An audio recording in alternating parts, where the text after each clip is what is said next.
¿Empezamos? Muy bien, perfecto. Muchas gracias a todos por su tiempo. Entonces, les voy a empezar a platicar un poquito cómo vamos Monterrey. Vamos a empezar con un panorama un panorama de lo que es vivienda vertical a nivel nacional. Después vamos a entrar ahora sí de lleno a lo que es el panorama vertical en Monterrey y algunos elementos importantes del tema de oficinas y de comercio. Entonces, ¿cómo vamos Monterrey? Inicia de lo general a lo particular con el tema de vivienda a nivel nacional. Entonces, sabemos que venimos saliendo de una pandemia, entonces eso tuvo un impacto en la reducción de ventas. Viendo el panorama a nivel nacional, hubo una contracción del 15% respecto a 2019.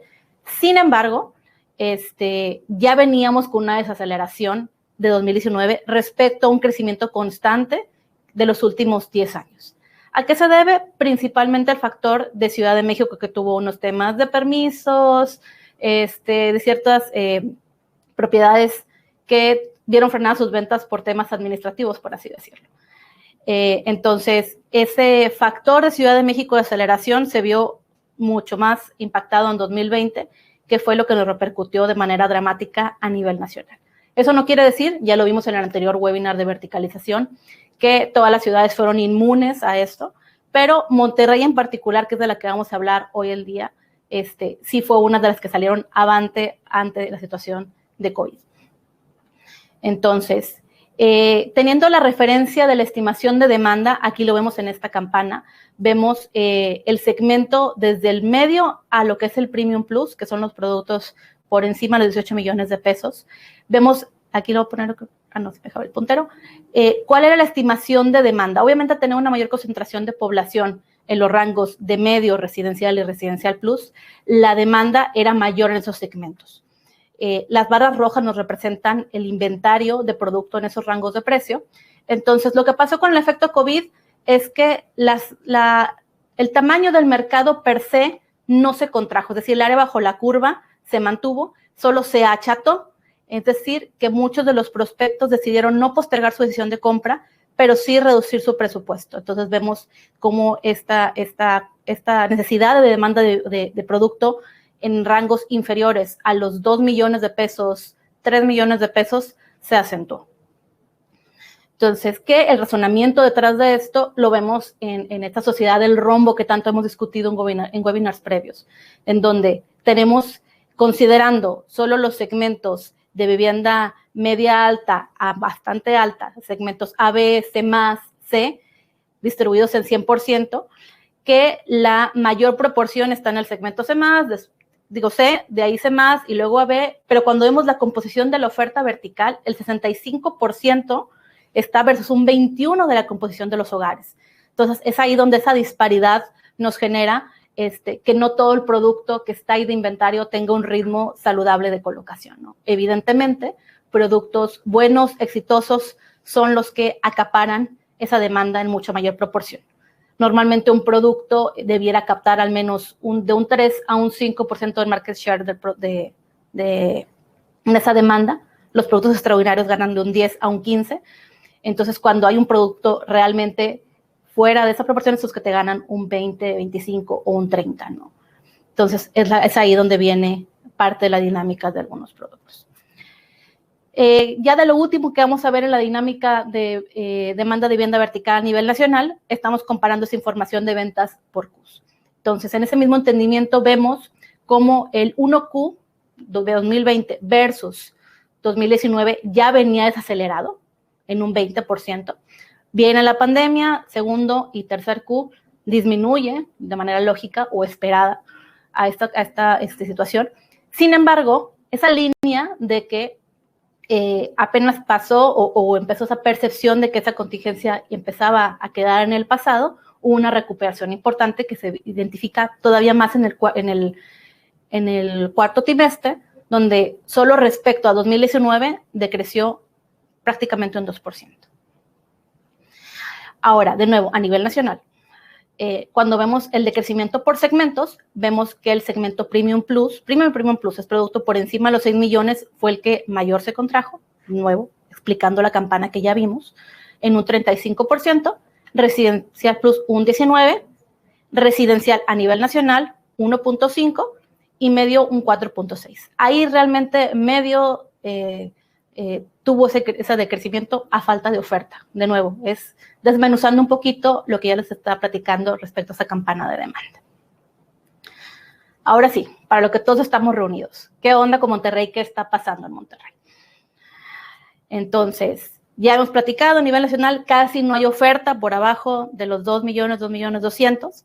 Entonces, pero en Monterrey no es per se el caso. De hecho, vemos que el segmento residencial ahorita en términos de inventario nos representa un 45%. Sin embargo, el segmento medio está ampliamente desabastecido, solo nos representa un 2.5%, y residencial, pero en el límite inferior, 1.2, es donde se empieza a incorporar, ¿sí? De nuevo, cuando vemos esa proporción del rombo, pero a nivel nacional, vemos una paridad mucho más cercana entre residencial, entre lo que está del inventario y cómo está la composición de la pirámide. Es ahí por lo cual el mercado de Monterrey ha sido más reactivo y no se contrajo en la misma proporción de lo que vimos a nivel nacional. Entonces, al día de hoy se identifican 186 proyectos verticales distribuidos por todo lo que es la zona metropolitana de Monterrey. Cuando los dividimos por zonas, la zona principal en cuanto a cantidad de producto es la zona centro. Entonces, eso nos habla precisamente del empuje que ha tenido DOT en empujar la incorporación de producto en un ticket adecuado y también más versátil, ¿no? Teniendo en cuenta que la zona centro es la única que tiene la capacidad de jalar mercado de otras zonas mucho más retiradas. La mayoría de las zonas tiene una capacidad de un área de influencia que fluctúa entre 5, 6, 8 kilómetros a la periferia de cada uno de esos terrenos. De ahí sigue Valle y de ahí sigue San Jerónimo. Entonces, ahí vemos como subzonas consolidadas para diferentes niveles socioeconómicos. Entonces, cuando analizamos la dinámica de ventas de vivienda vertical, 2019, 2020, en las diversas zonas metropolitanas, vemos que la Ciudad de México fue la que tuvo el mayor decrecimiento. Sin embargo, Guadalajara y Monterrey tuvieron un crecimiento. ¿Por qué ese crecimiento se dio? Dices, oye, estamos en pandemia, lo lógico era que se cayeran, etcétera. Había muchos panoramas, inclusive nosotros a principios de la pandemia que traíamos unas proyecciones conservadoras de cómo se iba a comportar el mercado. Entonces, de ahí es donde viene la reconfiguración del tipo de producto que se incorporó a mediados de año y a fines de año en que este efecto prácticamente se pudiera sobrepasar. Ahora, eso es el pasado. Creo que ya estamos poquitos cansados de ver pandemia, pandemia, pandemia. Ahora, a este trimestre, veamos para que realmente nos sorprendamos. En este primer trimestre colocamos 1,320 unidades. Les recuerdo, el año pasado, en todo el año se colocaron 3,300. Entonces, traemos un arranque extraordinario. Ahora, para señalar qué tan extraordinario, les estoy destacando cuál ha sido la dinámica histórica desde 2014 a 2020 de ese primer trimestre. Entonces, tuvimos un incremento dramático. ¿Qué tan dramático? De un 62% de incremento respecto al año pasado. Entonces, son buenas noticias. Ojo, no es para todo, no es para todos los segmentos, no es para todas las zonas. Aquí vamos poniendo la dinámica de ventas por zona. Entonces, traemos 18 zonas. Sin embargo, en términos generales, centro es la que les platicaba, tenemos más proyectos, tenemos mayor diversificación de oferta, de manera congruente esa regeneración, redensificación, reestructuración y obviamente esa conceptualización de productos de nicho nos ha permitido que haya producto para todos y que ese producto para todos tenga una buena aceptación de mercado. De ahí sigue Mitras, que al igual que Centro, está apalancado su crecimiento apoyado en el tema del polígono DOT, ¿sí? Y ya de ahí vienen zonas emergentes, en donde tenemos Guadalupe y Apodaca, que en los últimos años han estado disminuyendo su oferta horizontal por el tema de predios y características, entonces han estado migrando al tema de vivienda vertical con una buena aceptación, dada la escala de producto o la cantidad que tienen de proyectos. Pero realmente como principal ganador, sorpresa, ha sido Santiago.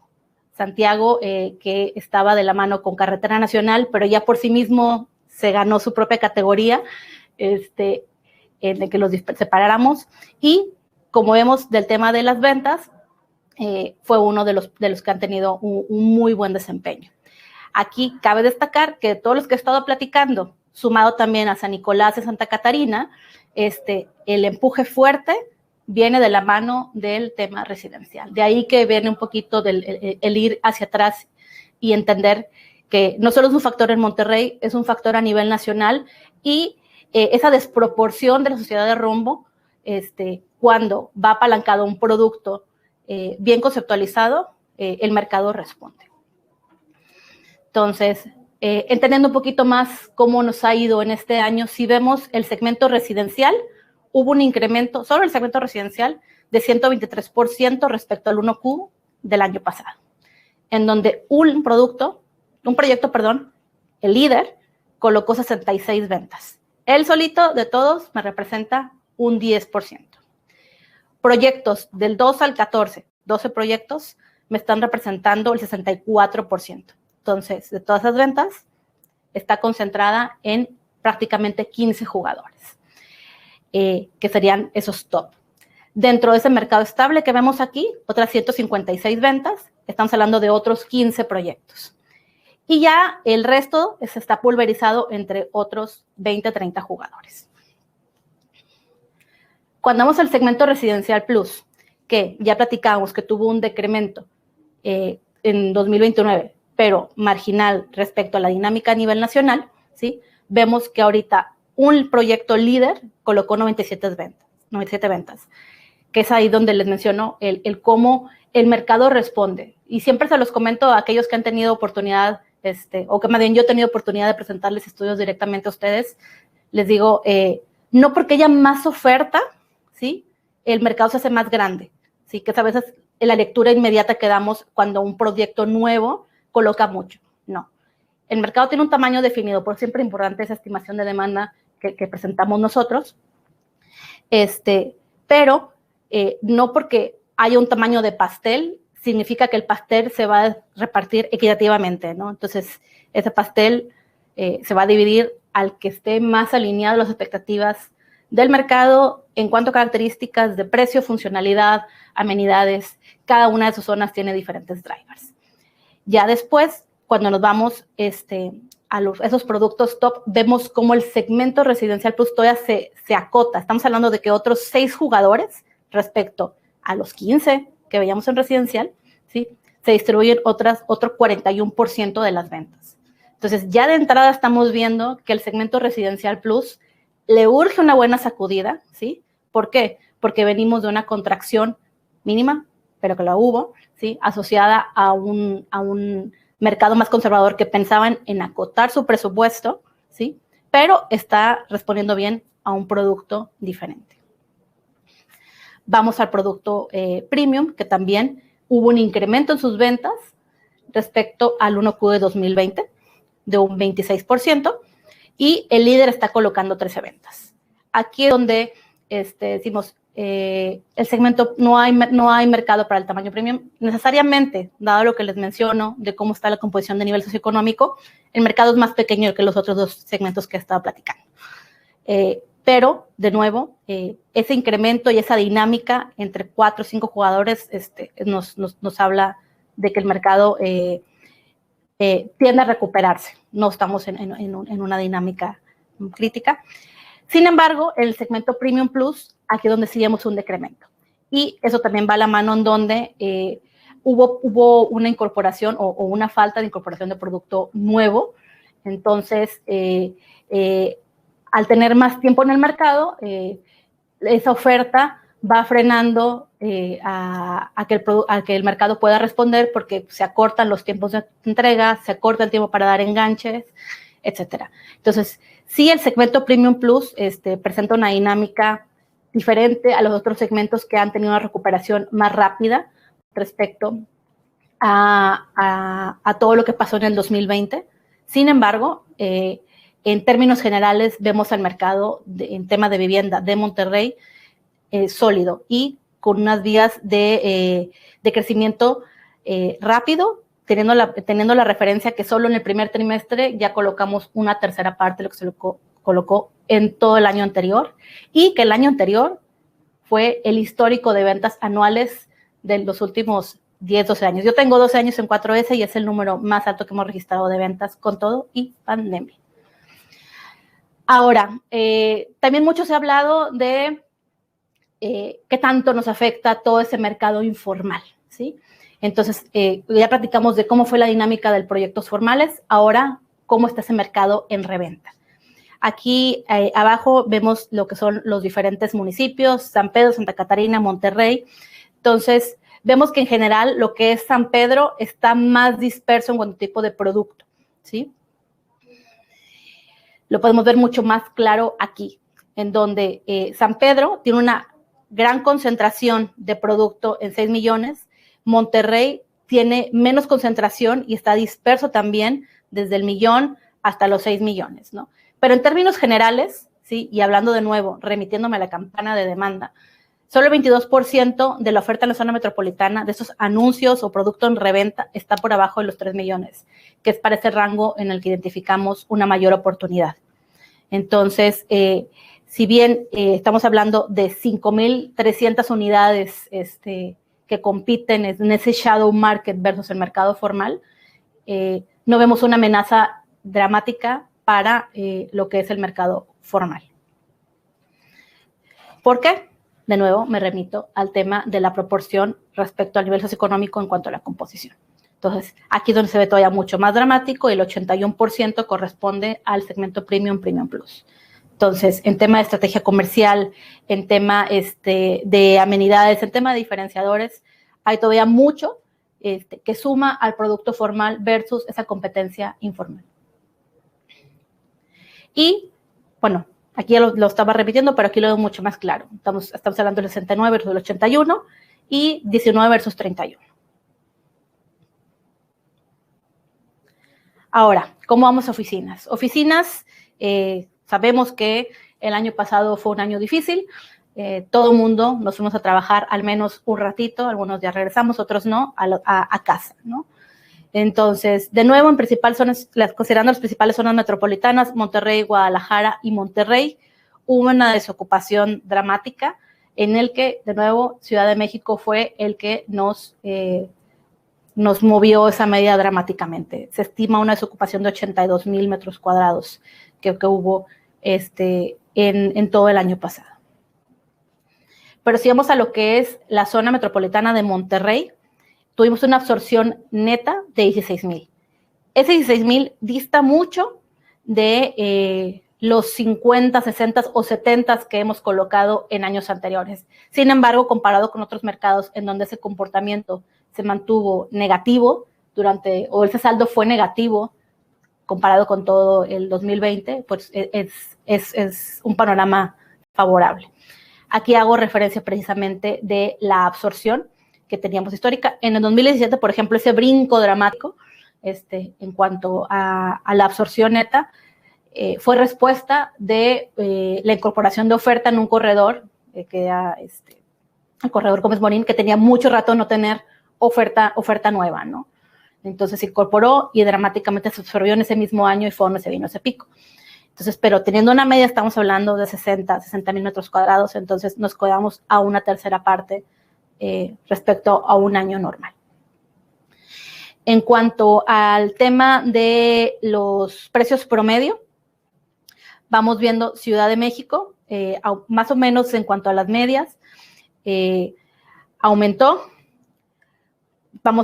disminuyeron todos en lo que fue el segundo trimestre, comenzaron esa línea de crecimiento en el tercer trimestre, y la tendencia para lo que es Monterrey es que sea a la alta, al igual que en Guadalajara.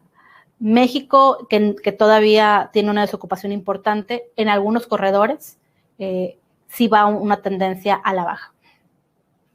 Pero, ahorita estamos hablando de México, vamos a centrarnos específicamente en Monterrey, en donde respecto a lo que fue 2019, muchos tuvieron ese incremento. Como les digo, va esa reconfiguración. Principalmente, Valle fue el que se mantuvo en esos precios de renta. Los demás tuvieron un decrecimiento para motivar o como estrategia para contrarrestar esa desocupación, que fluctuó desde un 4 hasta un 11%, donde San Jerónimo fue el que hubo reducciones más dramáticas.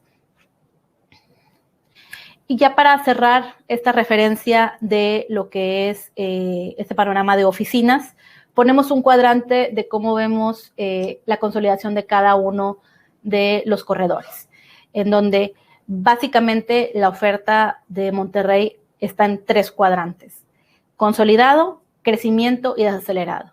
El mercado desacelerado es principalmente Valle Poniente, en donde, dada la cantidad de oferta, no ha tenido un dinamismo dramático porque no hay una retroalimentación entre ellos, ¿no? Entonces, tiene potencial definitivo, pero previo a la pandemia ya traía ese comportamiento. Mercado crecimiento, de nuevo, similar al tema de vivienda. El líder es el centro, en donde precisamente el producto mixto de vivienda con oficinas es el que ha tenido ese empuje y es el que se proyecta que se recupere más dentro de esos mercados en crecimiento, más rápido dentro de esos mercados en crecimiento. San Jerónimo, Santa María, líderes en colocación de inventario, se vieron frenados por esta dinámica, ¿sí? Entonces, estuvieron en esa rayita de pasar a desaceleración. Sin embargo, se planea que vuelvan a bajar hacia un mercado en crecimiento. San Jerónimo es el que, similar al tema de vivienda, aunado a la incorporación de proyectos mixtos, exclusivamente, o sea, vivienda con comercio y oficinas, tuvo un crecimiento mejor que lo que tuvo Santa María. Y Country también, aunado como esa referencia a Valle Poniente, está en esa línea entre que brinca o no brinca. Los mercados consolidados, que son Valle Oriente, Valle y Gómez Morín, se han mantenido estables, se han mantenido saludables.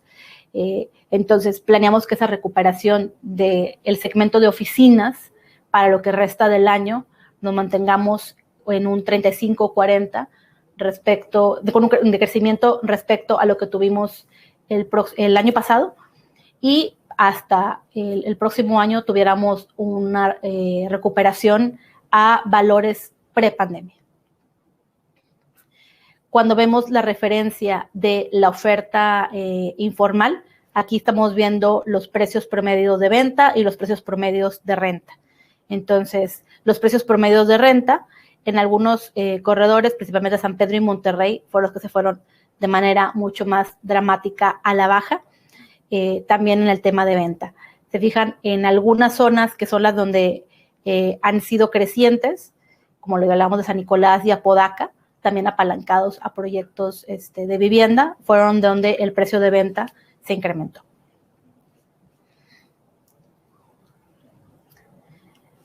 Aquí estamos viendo esa proporción nada más de anuncios. Acuérdense que estamos en oferta en reventa, en donde la cantidad de anuncios publicados en San Pedro, Santa Catarina, aunados a esa desaceleración, se incrementaron, ¿sí?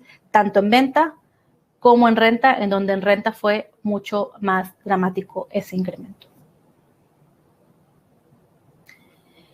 Y ya por último vamos a tocar algunos temas de comercio. Si tienen oportunidad, la próxima semana voy a hablar ya más a fondo del tema de comercio desde la perspectiva de demanda, cambios en preferencias, potencial de algunos giros, algunos nichos en específico. Pero ahorita en lo que estamos solo referenciando temas de oferta informal, vemos que los precios promedios a la venta se incrementaron principalmente en las zonas de San Pedro, Monterrey y San Nicolás. Entonces, son zonas en donde hubo una renovación de proyectos, entonces los proyectos nuevos siguen apostando a esa plusvalía, ¿sí? Y a la consolidación de las zonas, dada las necesidades latentes, ¿sí? En los temas de los proyectos en renta, sufriendo esa falta de afluencia o disminución de afluencia, contrajeron principalmente unos valores de renta. Sin embargo, esos valores fueron más conservadores. Entonces, sí vemos cómo en general San Nicolás, desde la perspectiva de oficinas y desde la perspectiva de comercio, no ha habido unas contracciones importantes. Le están apostando a que se reestructure. Entonces, desde la perspectiva de nosotros, San Nicolás es el que debiera ya tener una reestructuración importante. San Nicolás debiera ser el nuevo centro, debiera ser apalancado del tema del polígono DOT, o la zona con una consolidación de producto y de demanda mucho mayor. Y en esa misma línea vemos que hubo menor disposición de locales en lo que fue mercado en reventa. Aquí estos números que viene esa disminución no necesariamente hablan de que el mercado se contrajo. Desde nuestra perspectiva, la lectura de esto es que teniendo en cuenta la dinámica, pues hubo menor interés en la comercialización de este producto. Entonces, desde nuestra métrica observable, esa disminución de anuncios sugiere eso, no necesariamente una contracción. Entonces, ya por último, que es parte como un preámbulo de lo que vamos a ver para la siguiente reunión, definitivamente en tema comercial, el impacto de las ventas en línea, ¿sí?, de esas preferencias a comprar a través de medios digitales, a través de portales, van a empujar una reestructuración importante al mercado de comercio. Entonces, aquí tenemos algunas referencias de cómo se ha incrementado la proporción de ventas e-commerce a nivel mundial. Respecto a 2019, respecto a 2021, nosotros para el siguiente webinar vamos a profundizar específicamente por etapas de vida, por edades y por giros, qué tanto ese comportamiento fue antes, durante la pandemia, ¿no? Pero para tener como ese pequeño preámbulo, ya sabemos que viene hacia allá. Lo importante es ver de eso que viene, que en particular pudiera ser de nuestro mayor interés para la incorporación de nuestros proyectos. Entonces, esto fue ese pequeño preámbulo de cómo es en Monterrey. Creo que hay algunas preguntas, no sé si tengan dudas, si quieran que abordemos algunas dudas en general. Como quiera, aquí está mi correo. Cualquier duda, cualquier comentario, quedo a la disposición de todos para resolverlas, ya sea a nivel personal, a nivel correo, ¿sí? O nos aventamos otro webinar de puras dudas, no tengo ningún problema. Karen, no sé si me vas a compartir algo. ¿Alguna de las... No hay preguntas por el momento. ¿Cómo se entiende? ¿Bien? Bueno, entonces, de mi parte, por el momento sería todo. Cualquier cosa, seguimos al pendiente. Muchísimas gracias por su tiempo y que estén... Gracias.